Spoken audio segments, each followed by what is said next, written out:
Assalamualaikum warahmatullahi wabarakatuh. Perkenalkan, nama saya Daranisa dari Universitas Pancasakti Bekasi, Fakultas Ekonomi dan Bisnis, Prodi Akuntansi dengan NIM 29023500041. Video kali ini untuk memenuhi tugas UAS saya dengan mata kuliah Etika Bisnis dengan dosen pengampu Bapak Muhammad Taufan Nugroho, SSI MM. Selanjutnya, materi yang saya akan jelaskan mengenai pasar persaingan sempurna, pasar persaingan tidak sempurna, etika konsumen, dan etika periklanan. Yang pertama, pasar persaingan sempurna.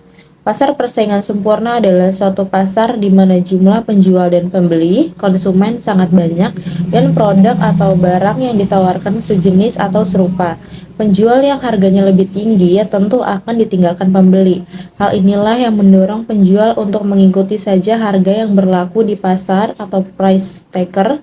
Contoh barang yang dijual pada bentuk pasar ini adalah beras, gandum, batu bara, kentang, dan lain sebagainya. Pasar persaingan sempurna merupakan pasar di mana penjual dan pembeli tidak dapat mempengaruhi harga, sehingga harga di pasar benar-benar merupakan hasil kesepakatan dan interaksi antara penawaran dan permintaan. Ciri-ciri pasar persaingan sempurna. 1. Banyaknya jumlah pembeli dan penjual. Meskipun jumlahnya banyak, penjual dan pembeli pada jenis pasar ini tidak bisa mempengaruhi harga. Penjual yang menawarkan barangnya di bawah harga pasar akan mengalami kerugian. Sedangkan jika memasarkan di atas harga pasar, maka akan sulit juga menemukan pembeli. Yang kedua, barang atau jasa yang diperdagangkan sifatnya homogen. Seluruh produk yang dijual pada pasar ini akan terlihat identik. Seorang pembeli tidak bisa membedakan secara umum apakah barang tersebut diproduksi dan dijual oleh perusahaan A, perusahaan B, atau perusahaan C. Oleh karena itu, promosi harus dilakukan secara ekstra karena tidak terlalu berpengaruh besar. Yang terpenting adalah memperhatikan kualitas produk. Yang ketiga, faktor produksi bebas bergerak. Ciri selanjutnya adalah faktor produksi seperti bahan baku atau tenaga kerja bebas bergerak.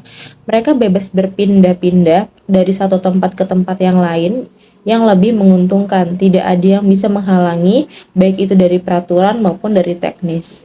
Yang keempat, terdapat kebebasan dalam mengambil keputusan. Selain itu, harga barang dan jasa benar-benar ditentukan berdasarkan interaksi permintaan dan penawaran di pasar, sehingga tidak ada kekuatan luar lain yang dapat mempengaruhi pengambilan keputusan oleh kedua pihak termasuk pemerintah. Yang kelima, penjual dan pembeli mengetahui kondisi pasar. Pembeli dan penjual pada jenis pasar ini harus mengetahui kondisi pasar dengan baik.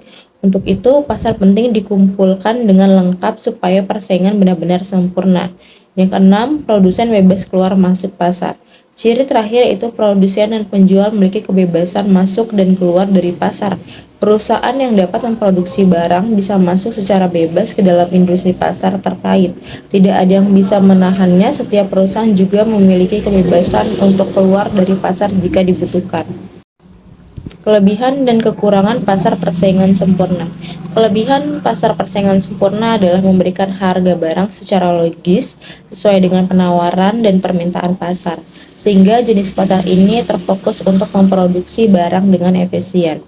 Kemudian, sumber daya produksi yang bergerak bebas keluar dan masuk membuat kegiatan ekonomi semakin lebih sehat dan bergairah. Namun, kekurangan pasar persaingan sempurna adalah karena barang yang dijual bersifat homogen. Hal itu menjadi salah satu titik kelemahan dari pasar jenis ini. Inilah contoh pasar persaingan sempurna. Seperti gambar yang pertama yang berada di sebuah pasar tradisional yang menjual seperti sayur-sayuran yang sama dan sangat beragam. Selanjutnya, pasar persaingan tidak sempurna. Pengertian pasar persaingan tidak sempurna. Adapun pengertian pasar persaingan tidak sempurna adalah pasar dengan banyak penjual dan pembeli, sehingga harga dapat ditentukan sendiri baik oleh penjual maupun pembeli. Bentuk-bentuk pasar persaingan sempurna yang pertama adalah pasar monopoli, yang kedua adalah pasar oligopoli, yang ketiga adalah pasar monopsoni, yang keempat adalah pasar oligopsoni. Ciri-ciri pasar persaingan tidak sempurna. 1. Ketidakseimbangan penjual dan pembeli. Dalam pasar persaingan tidak sempurna, hanya terdapat satu atau beberapa penjual yang jumlahnya lebih sedikit dari pembeli. Kondisi ini menyebabkan penjual lebih memiliki kuasa di pasar. Yang kedua, penjual menentukan harga. Di pasar ini, penjual lebih berkuasa dan hanya sedikit pihak yang mempengaruhi pasar, sehingga penjual bebas dalam menentukan harga. Kuasa ini memungkinkan perusahaan meraup keuntungan yang lebih besar. Yang ketiga, sulit berpartisipasi. Industri pasar persaingan tidak sempurna hanya mampu dijalankan pihak tertentu. Karenanya, cukup sulit bagi penjual lain untuk berpartisipasi atau masuk dan memulai bisnis di pasar ini. Yang keempat, tidak ada barang pengganti. Minimnya kebebasan untuk berpartisipasi dalam pasar membuat ketersediaan atau pengganti produk dengan fungsi dan manfaat yang sama sulit dicari. Selanjutnya, pasar monopoli. Pasar monopoli, arti kata monopoli berasal dari bahasa Yunani yaitu monos dan polis. Monos artinya satu dan polis artinya penjual. Jadi monopoli adalah satu penjual. Pada dasarnya, pasar monopoli merupakan sebuah keadaan atau kondisi pasar di mana hanya terdapat satu kekuasaan atau satu penjual yang berkuasa dan mampu menjadi penentu harga dan lainnya. Jenis-jenis pasar monopoli. Pasar monopoli dibedakan menjadi dua, yaitu satu, monopoly by law, yang kedua, monopoly by nature. Monopoli by law diartikan sebagai pasar monopoli yang dikuasai oleh negara. Di dalamnya berupa cabang-cabang produksi yang menguasai hajat hidup orang banyak. Sedangkan monopoli by nature diartikan sebagai pasar monopoli yang timbul secara alami dengan dukungan dari kondisi geografisnya. Contoh dari pasar monopoli misalkan perusahaan listrik, yaitu PLN, atau PDAM, PT KAI, dan lain sebagainya. Ciri-ciri pasar monopoli. Yang pertama, hanya ada satu pihak dalam industri. Dalam pasar monopoli, hanya ada satu perusahaan yang berkuasa. Dalam satu industri, hanya ada satu badan yang berkuasa dan bekerja. Dengan demikian, suatu produk baik, barang, dan jasa dihasilkan oleh perusahaan ini, bukan dari pihak luar atau pihak lainnya. Yang kedua, tidak terdapat produk pengganti. Perusahaan di dalamnya hanya menghasilkan satu jenis produk saja, sehingga tidak ada produk yang mampu menghentikannya, sehingga mau tidak mau seorang konsumen harus memilih produk tersebut, dikarenakan tidak adanya alternatif lain. Contohnya aliran listrik yang tidak bisa digantikan oleh produk lain yang mirip dengannya. Yang ketiga, sulit untuk masuk ke dalam pasar. Untuk memasuki pasar monopoli sungguh hal yang mustahil dan sulit, karena penguasa yang ada di dalamnya berusaha dengan segala cara untuk menghalangi atau membentengi kekuasaan yang mereka miliki dari pendatang baru. Ada beberapa hambatan yang harus dihadapi oleh pendatang baru yang ingin masuk ke dalam pasar ini, yaitu hambatan yang bersifat legal, timbul dari undang-undang yang menjadi pelindung, dan juga bersifat teknologi, di mana teknologi yang digunakan sungguh canggih dan bagus sehingga sulit untuk ditiru oleh pihak lain. Selain itu juga ada yang dari sisi keuangan, yakni modal yang harus dimiliki amatlah banyak. Yang keempat, sebagai penentu harga. Dalam pasar monopoli, ini pihak yang berkuasa memiliki wewenang dan kebebasan untuk menentukan dan menetapkan harga pasar. Dengan demikian, pihak lain mau tidak mau harus menuruti dan mengikutinya. Yang kelima, iklan ataupun promosi tidak diperlukan. Mungkin kita bertanya-tanya, mengapa iklan promosi dalam pasar ini tidak diperlukan? Karena pada dasarnya dalam pasar monopoli hanya terdapat satu penguasa, di mana mereka memiliki kekuasaan penuh dan tidak mungkin tertandingi oleh yang lainnya. Oleh karena itu, iklan dan promosi tidak diperlukan lagi. Kelebihan dan kekurangan pasar monopoli. Kelebihan pasar monopoli bisa melakukan suatu penelitian dan pengembangan produk agar tetap terjaga kekuasaannya. Yang kedua, lebih mudah untuk melakukan kontrol karena kekuasaan hanya dipegang oleh satu pihak. Yang ketiga, keuntungan yang diperoleh sangat melimpah karena tidak ada pesaing yang berarti. Yang keempat, mendorong terciptanya inovasi dengan tujuan melindungi kekuasaan yang ada. Yang kelima, pengembangan perusahaan cepat karena tidak ada pesaing. Kelemahan pasar monopoli, ketidakadilan terasa di dalamnya karena hanya satu pihak yang untung. Sering terjadi pemborosan karena pihak yang berkuasa tidak mempedulikan pengoptimalan dan penghematan biaya produksi. Yang penting adalah untung. Tidak hanya pilihan bagi konsumen karena tidak ada produk yang lain. Yang terakhir, terkesan sering terjadi pemaksaan karena mau tidak mau konsumen harus membeli produk tersebut. Selanjutnya contoh pasar monopoli, gambar pertama yaitu gas LPG, gambar kedua adalah PLN, kereta api, dan internet yaitu Telkom Indonesia. Selanjutnya pasar oligopoli. Pengertian pasar oligopoli. Istilah oligopoli berasal dari bahasa Yunani yaitu oligos dan polein, yang artinya sedikit penjual atau beberapa penjual. Pasar oligopoli adalah sebuah pasar di mana terdapat beberapa penjual atau produsen yang menjadi pemilik saham atau penguasa pasar terbesar. Pasar oligopoli bisa terbentuk karena dua faktor penting, yakni efisiensi skala yang besar dan kompleksitas manajemen. Contoh dari pasar oligopoli antara lain yaitu industri motor, industri air mineral, industri rokok, dan lain sebagainya. Ciri-ciri pasar oligopoli. Kompetisi non-harga. Hampir sama dengan pasar monopolistik, persaingan yang terjadi dalam pasar oligopoli tidak hanya harga, namun pelayanan, iklan, dan promosi. Yang kedua, pihak baru sulit untuk masuk ke dalam pasar. Pihak baru yang akan masuk ke dalam pasar ini sangatlah amat sulit, karena perusahaan yang lama dan sudah ada telah memiliki citra bagus, dan para konsumen mengerti kualitas dan aspek lainnya. Jadi untuk perusahaan baru akan sulit dan lama untuk berkembang di pasar oligopoli.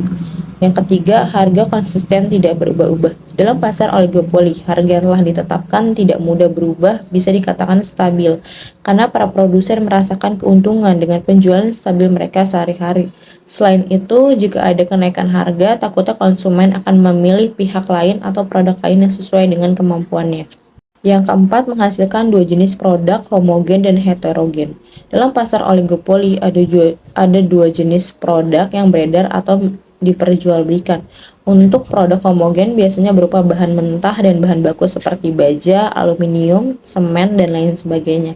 Sedangkan untuk produk yang bercorak atau heterogen biasanya berupa barang akhir seperti rokok, mobil, dan lain sebagainya.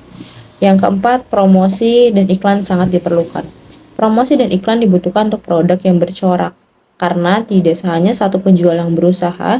Dalam pasar ini ada dua tujuan melaksanakan promosi dan iklan, yakni untuk menarik pelanggan baru dan mempertahankan pelanggan lama. Keberadaan perusahaan atau produsen jumlahnya sedikit. Kata sedikit dalam pasar oligopoli ini sulit untuk ditentukan. Produsen yang ada pasti lebih dari satu. Namun secara teoritis sulit untuk mengetahui pastinya jumlah produsen di dalam pasar ini. Namun untuk dasar analisis diperkirakan jumlah produsen atau perusahaan yang berkecimpung di dalamnya kurang dari 10. Kelebihan dan kekurangan pasar oligopoli. Kelebihan pasar oligopoli. Para pembeli mendapatkan kebebasan dan keluasaan dalam memilih produk. Penelitian dan pengembangan produk sering dilakukan. Penerapan teknologi yang dipadukan dan inovasi, para produsen akan menghasilkan sesuatu yang baru. Efisiensi dalam produksi sangat diperhatikan. Kepuasan konsumen menjadi prioritas. Sedangkan kelemahan dari pasar oligopoli, yang pertama, rentan menimbulkan ketimpangan atau ketidakrataan dalam hal pendapatan. Yang kedua, sering terjadinya eksploitasi terhadap pembeli serta memiliki faktor produksi. Ketiga, bisa menimbulkan inflasi. Yang keempat, rentan terjadinya persaingan yang tidak sehat dalam hal harga dan lainnya dengan tujuan mendapatkan pelanggan. Selanjutnya, ini adalah contoh pasar oligopoli yaitu semen, rokok, air mineral, motor, dan gambar yang kedua adalah mobil. Selanjutnya, pasar monopsoni. Pengertian pasar monopsoni adalah suatu bentuk pasar yang dalamnya hanya ada satu pembeli saja, yang biasanya berupa satu pelaku usaha yang menjadi pembeli tunggal sehingga mereka menguasai pasar komoditas. Pasar monopsoni adalah salah satu bentuk persaingan yang tidak sempurna, yang mana pasar tersebut belum terorganisir secara baik.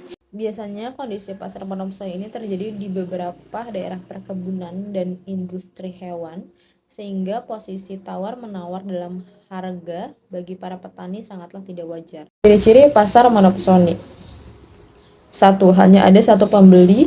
Karena hanya ada satu pembeli, pada pada pasar monopsoni, maka pembeli tersebut pun memiliki keuntungan dari sisi harga dan juga kualitas produk. Setiap produsen pada umumnya akan berada pada posisi penerima penawaran dilakukan pembeli agar produknya tersebut bisa terjual. Walau dengan harga yang cenderung murah, para pembeli tersebut umumnya akan menjual kembali produk tersebut ke produsen dengan harga yang lebih mahal agar bisa mendapatkan keuntungan. Yang kedua, harga ditentukan oleh pembeli. Pihak pembeli memiliki kuasa penuh atas harga yang ada di pasar tersebut, sehingga tidak jarang harga yang ditawarkan tidak sesuai dengan apa yang para petani harapkan. Namun mereka tetap akan menerimanya karena sulit untuk mendapatkan pembeli lain. Meskipun pembeli menguasai harga tersebut, namun tetap ada keuntungan dan juga ada aturan di dalamnya harus bisa dipertimbangkan, seperti harus disesuaikan dengan harga pasaran yang ada. Yang ketiga, produknya adalah bahan mentah. Umumnya, produk yang diperdagangkan pada pasar monopsoni adalah produk mentah, yang mana pembeli tersebut nantinya akan menjual produk tersebut ke pihak lain. Yang keempat, pendapatan yang tidak merata. Umumnya pasar ini sering sekali tidak ada ketidakadilan, yang mana pihak produsen atau petani tidak mempunyai peran dalam hal menentukan harga dan akan sulit untuk berkembang karena produk yang mereka jual dibeli dengan harga murah. Sebaliknya, para pembeli akan mendapatkan keuntungan yang banyak dari kedua pihak, yaitu dari produsen atau petani dan dari konsumen yang membeli produk tersebut darinya. Yang kelima, sering terjadinya perselisihan. Perselisihan yang terjadi antara pihak pembeli dan penjual dalam pasar ini sudah dianggap hal yang biasa. Kondisi tersebut tentu saja terjadi karena harga yang diajukan oleh pihak pembeli sangatlah jauh dari harapan para penjual sehingga mereka sangat sangat merasa dirugikan. Perselisihan juga bisa terjadi karena adanya pihak ketiga, seperti pihak pemerintah yang belum mengatur harga produk antar kedua belah pihak. Kelebihan dan kekurangan pasar monopsoni. Kelebihan pasar monopsoni. Kualitas dari produk yang dijual terjamin baik dari segi keamanan maupun kesehatan. Yang kedua, lebih hemat biaya dengan menekan biaya produksi yang tinggi. Kelemahan pasar monopsoni. Dengan adanya satu pembeli, maka akan lebih banyak tekanan dirasakan oleh produsen. Produk yang tidak sesuai dengan keinginan dan kebutuhan konsumen akan dibuang atau diletakkan di gudang. Selanjutnya ini adalah pasar monopsoni, yaitu peternakan hewan seperti sapi perah. Yang gambar pertama seperti di pasar tradisional yang menjual dari perkebunan, hasil dari perkebunan. Selanjutnya pasar oligopsoni. Pengertian pasar oligopsoni merupakan salah satu bentuk pasar yang di dalamnya terdapat dua atau juga lebih pembeli, umumnya pelaku usaha yang menguasai pasar dalam hal penerimaan pasokan atau juga berperan sebagai pembeli tunggal atas suatu barang atau jasa di dalam suatu pasar komoditas. Pasar oligopsoni ialah salah satu bentuk dari pasar persaingan tidak sempurna, yaitu salah satu pasar yang belum terorganisir dengan sangat baik dan sering timbul ketidakadilan di dalam pasar. Ciri-ciri pasar oligopsoni. 1. Terdapat beberapa pembeli. Di dalam pasar oligopsoni ini terdapat beberapa pembeli yang menguasai pasar, di mana tugasnya adalah membeli berbagai produk-produk yang dihasilkan oleh para produsen. Meskipun menguasai pasar, para pembeli juga tidak bisa bertindak semaunya karena akan merugikan dirinya sendiri. Jika para pembeli melakukan kesalahan, produsen ini bisa saja memilih pembeli lain yang punya jaringan dan juga dana yang kuat. Yang kedua, umumnya pembeli adalah distributor. Pada pasar ini, sebagian besar para konsumennya ialah distributor. Mereka yang membeli suatu produk dapat dihasilkan produsen untuk dijual kembali kepada konsumen akhir. Yang ketiga adalah produknya adalah bahan mentah. Semua produk yang dijual di pasar ini adalah produk mentah atau bahan setengah jadi yang harus diolah agar dapat digunakan. Para pembeli kemudian mengolah bahan mentah tersebut dan menjualnya ke konsumen akhir. Yang keempat, harga produk cenderung stabil. Di dalam pasar oligopsoni, para produsen dan konsumen saling memiliki ketergantungan satu sama lain. Sehingga para produsen menaikkan suatu harga, maka konsumen akan berpindah ke para produsen lain yang menawarkan harga lebih murah. Saat terjadi masalah perekonomian, misalnya terjadi suatu inflasi atau deflasi, maka para pihak produsen dan konsumen akan sama-sama menanggungnya. Kelima, jenis barang sedikit. Produk di pasar oligopsoni ini biasanya komoditas. misalnya cengkeh, padi, susu sapi, dan lain-lain. Namun pasar ini terbentuk berdasarkan potensi yang ada di suatu daerah. Misalnya saja potensi di suatu daerah ialah cengkeh, maka pasar oligopsoni di daerah tersebut dapat dikuasai oleh cengkeh saja. Keenam, pendapatan merata. Pendapatan para penjual di pasar ini cenderung merata karena di pasar ini tidak terjadi monopoli ataupun penentuan secara semena-mena. Kelebihan dan kekurangan pasar oligopsoni. Kelebihan pasar oligopsoni, hak-hak produsen terlindung dengan baik meski pembeli berperan sebagai penguasa. Hal ini bisa terpenuhi karena terdapat beberapa pembeli, sehingga ketika penjual merasa dirugikan, maka ia bisa berpindah ke pembeli lain. Yang kedua, pembeli tidak bisa bertindak semaunya, meski bisa menentukan harga.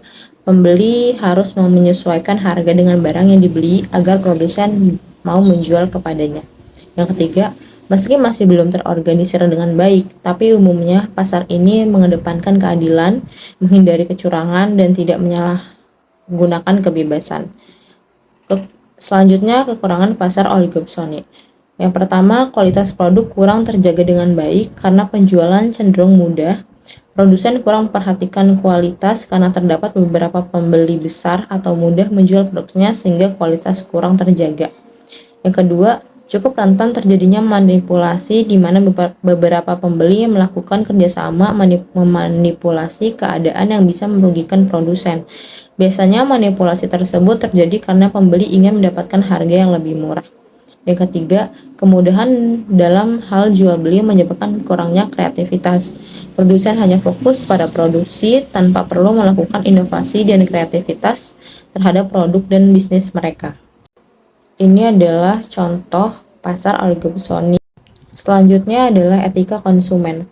Menurut Undang-Undang Nomor 8 Tahun 1999 tentang Perlindungan Konsumen, Pasal 1 dengan bunyi konsumen adalah setiap orang pemakai barang atau jasa yang tersedia dalam masyarakat, baik bagi kepentingan diri sendiri, keluarga, orang lain, maupun makhluk hidup lain, dan tidak untuk diperdagangkan. Bentuk etika terhadap konsumen adalah dengan memberikan perlindungan konsumen. Perlindungan konsumen adalah segala upaya yang menjamin adanya kepastian hukum untuk memberi perlindungan kepada konsumen. Bisnis dan perlindungan konsumen. Perlindungan konsumen bertujuan untuk meningkatkan kesadaran, kemampuan, dan kemandirian konsumen untuk melindungi diri.